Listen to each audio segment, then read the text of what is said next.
Dans Smartimo, on se pose cette question, comment décarboner la ville à horizon 2050 et même avant. On en parle avec un spécialiste, Michel Salem-Sermanet. Bonjour. Bonjour. Vous êtes directeur général de l'Institut Efficacity. Et avec vous, on va se poser cette question, justement, comment on peut arriver concrètement, quelles sont les solutions qu'on peut mettre en place, des solutions réalistes, hein, pas des solutions fantaisistes ou trop compliquées. Mais tout d'abord, on resitue ce que fait l'Institut Efficacity, Michel. Alors, efficace city, vous voyez, c'est la ville efficace sur le plan énergétique. Oui.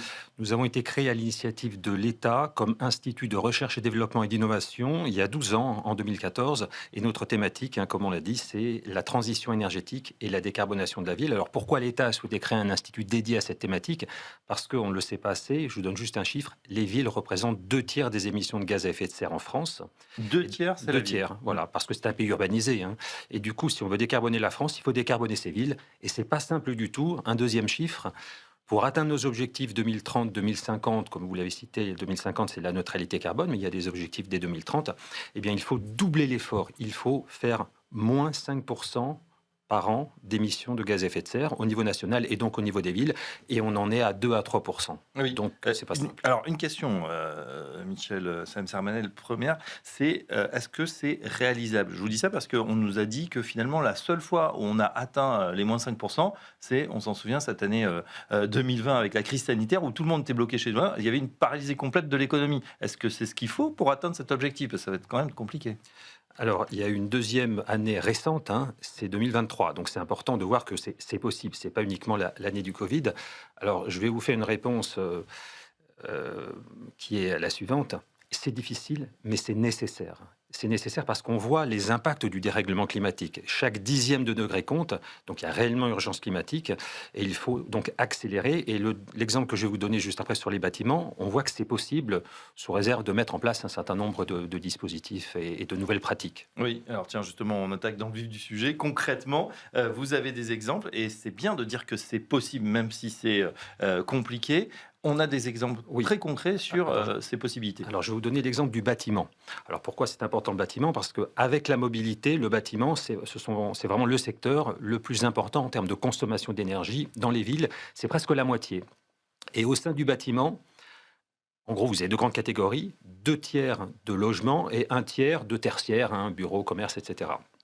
Et donc, pour réduire les consommations d'énergie dans le tertiaire, c'est de ça dont je vais parler maintenant, il y a une réglementation depuis 2019, ça s'appelle c'est le fameux décret tertiaire. Et donc, on voit qu'il y a déjà eu une amélioration. On a à peu près réduit de 15% depuis que le décret tertiaire a été institué. Ce sont des bâtiments de plus de 1000 mètres carrés. Exactement, sur le tertiaire de plus de 1000 mètres carrés. L'objectif 2030, je le rappelle, c'est moins 40%. Donc on n'y est pas, puisqu'il reste à peu près 5 ans, mais on a déjà réduit d'environ 15%. Donc il faut accélérer. Alors c'est possible, à quelles conditions? À condition d'optimiser les investissements. Donc là, on parle de rénovation énergétique des bâtiments, vraiment de les optimiser en fonction de leurs coûts et de leur impact énergétique et carbone. Et Oui. c'est là qu'on va aider, puisqu'on a développé, avec l'aide du CSTB, le Centre scientifique et technique du bâtiment, un outil vraiment d'aide à la décision, en particulier pour les propriétaires publics de patrimoine tertiaire, pour les aider à optimiser leur programme de rénovation énergétique. Oui, c'est important d'avoir les outils pour ces collectivités, pour les aider à faire le bon choix. Tout à fait. Alors pourquoi c'est important de s'attaquer au patrimoine tertiaire public? D'abord, je rappelle que c'est presque la moitié du patrimoine tertiaire. C'est environ 400 millions de mètres carrés sur à peu près 1 milliard. Donc 100 millions État, propriété État, et 300 millions à peu près de mètres carrés, propriété des collectivités locales. Donc déjà, on voit que c'est presque la moitié. D'autre part, il y a un effet d'exemplarité. Si l'État et les collectivités montrent l'exemple, on peut s'attendre aussi que les gestionnaires privés de tertiaires montreront l'exemple. Et l'autre raison, c'est que c'est particulièrement difficile pour ces propriétaires, puisque ça ne vous a pas échappé. Il y a des tensions budgétaires fortes, côté État et côté collectivité. Mais l'impact de ce patrimoine tertiaire public, qui est pratiquement la moitié, est très important, donc il faut accélérer. Et c'est pour ça que l'on a mis en place une nouvelle méthode qui va en quelque sorte révolutionner les pratiques d'audit énergétique, qui sont des pratiques courantes, qui sont insuffisantes pour accélérer, comme on l'a dit, et passer à moins 40% dès 2030. Et c'est ça que je vais vous présenter un peu en détail maintenant sur la base d'un exemple. Alors justement, un exemple, on part du côté de Noisy-le-Grand, où là on a rénové, où les bâtiments terres sont en cours de rénovation.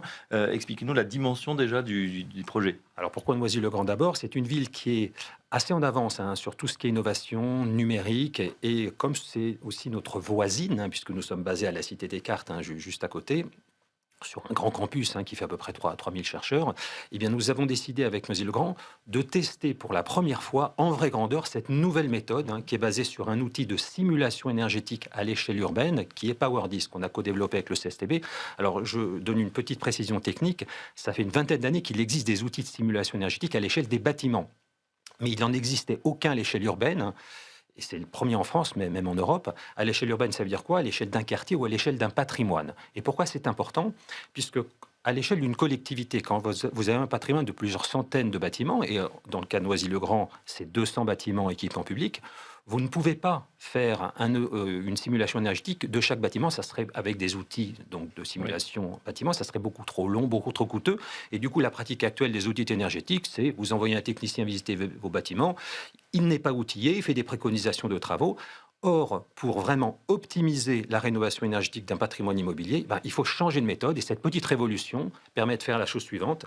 Assez facilement, grâce à l'outil PowerDis, on peut modéliser 100% des bâtiments d'un patrimoine qui peut être de plusieurs centaines de bâtiments. Donc on crée un jumeau numérique finalement. Exactement, c'est exactement ça. On crée un jumeau numérique du patrimoine, même s'il fait plusieurs centaines de bâtiments, de la collectivité. Et ensuite, c'est là que ça devient magique, de façon quasiment instantanée, on peut comparer autant de scénarios de rénovation énergétique, des dizaines si on le souhaite, pour chaque bâtiment. Et du coup, ça permet de faire les bons choix en comparant ces scénarios avec des critères qui sont les suivants. Un critère financier d'abord, économique. Donc, quel est le coût d'investissement? Et parfois, c'est des investissements très importants, puisqu'on parle de rénovation énergétique avec des travaux lourds. Et quel est le gain énergétique en termes de réduction des factures énergétiques? Donc ça, c'est le premier indicateur. Plusieurs dizaines de millions d'euros qu'on peut économiser à la clé. Alors, sur Noisy, je vous donne l'exemple qui est assez convaincant. Ils avaient commencé avec les méthodes classiques d'audit énergétique. Ils étaient arrivés à 80 millions. De coûts de rénovation de leur patrimoine, ça mettait 50 ans. Donc, le décret tertiaire, c'est absolument impossible. Donc, grâce à l'outil PowerDis, on a pu les aider à optimiser leur scénario de rénovation énergétique et ça leur a permis d'économiser 10 à 20 millions, donc c'est-à-dire une part très substantielle. Alors maintenant, on est en phase de déploiement. Parce que vous voyez, les collectivités, ça arrive au bon moment, ce type d'outils, puisqu'elles ont cette tension budgétaire, mais en même temps, elles souhaitent véritablement atteindre les objectifs du décret tertiaire. Donc, avec l'aide de la Banque des Territoires, le programme EduRénov, et avec l'aide de la FNCCR, le programme ACTE, nous allons déployer déjà à l'échelle d'1 millier de bâtiments cette nouvelle méthode dans les prochains mois, et ensuite ça va être déployé au niveau national. Et donc j'en profite pour indiquer à toutes les collectivités qui le souhaitent qu'elles peuvent contacter Efficacity, puisqu'il y a une subvention très importante pour ce premier déploiement, puisqu'en gros, entre Efficacity, la Banque des Territoires et la FNCCR, on prend en charge 2/3 de cette étude d'optimisation de la rénovation énergétique de leur patrimoine. Donc ça veut dire qu'il ne leur reste à charge que 1/3, c'est-à-dire 500 € par bâtiment. Quand on voit les économies potentielles qui se chiffrent en millions, c'est vraiment quelque chose de très intéressant et de nécessaire à tester et à déployer ensuite au niveau national. Voilà, donc cette méthode conjointement développée avec Efficacity de la Banque des Territoires, le FNCCR, effectivement ce programme acté. En tout cas, c'est essentiel et on sait que le point de blocage, c'est souvent effectivement cette étude, cette pré-étude pour démarrer les travaux. Là, effectivement, on a tous les instruments qui se mettent en place et on va pouvoir effectivement modéliser comme ça ces bâtiments tertiaires et faire ces économies. Donc, en route pour l'efficacité énergétique. Merci Michel Salem-Sermanet. Je rappelle que vous êtes directeur général de l'Institut Efficacity. On arrive, chers amis, au terme de cette édition de Smart Immo. Merci de nous avoir suivis. On se retrouve très prochainement pour un nouveau numéro. Excellente journée à tous.